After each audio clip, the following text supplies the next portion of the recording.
একটা সিগনেচার করে দাও তো। কে অফিসের মালিক? আমি। ছোট মালিক ওনারা? অন্য ফাতেমা, আমি ওকে বিয়ে করেছি। আর উনি? আমার মেয়ে। বলে আলারে স্যার, বেগম সাহেব, ছোট মালিক এসে বিয়ে করছে, বাচ্চা সহ বিয়ে করে ফেলছে। মানে কোথায় থাকো তুমি? বস্তিতে। কি? হায় হায় হায়, কি সর্বনাশ হয়ে গেছে! মুসলিম মেয়েকে বিয়ে করে নিয়ে এসেছিস, তাও আবার বাচ্চা সহ, বিবাহিত মেয়ে। মা, তুমি এদিকে এসো। তুমি আমাকে চেনো না? আমি কি ভুল করা মানুষ? মা, ও 1000 কোটি টাকার মালিক, আর ও মালিক মানে আমিও মালিক। কি বলিস তুমি? সত্যি? আম্মু, তোমার নতুন বাসা পছন্দ হয়েছে? আমার লক্ষ্মী মা। দেখো ফাতেমা, এখানে একটা সিগনেচার করে দাও তো। এটা কিসের কাগজ?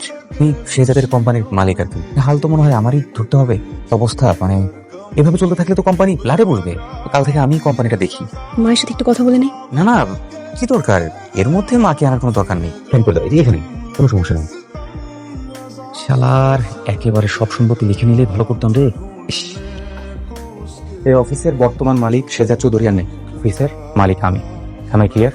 আমাদের শেহজাদ স্যার আমাদের সাথে যোগাযোগ করছেন না কেন? সেই কৈফিয়ত কি আমি আপনাকে দেবো? সাহস কি করে হয় আমাকে কোশ্চেন করবার? একজন এমপ্লয়ার মতো থাকবেন। Sorry sir. এই অফিসের বর্তমান সিইও আমি। আজ থেকে আপনাদের নতুন manager মিস্ট্রিনা।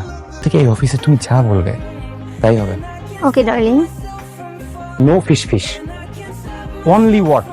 This is my office, my rules. Clear?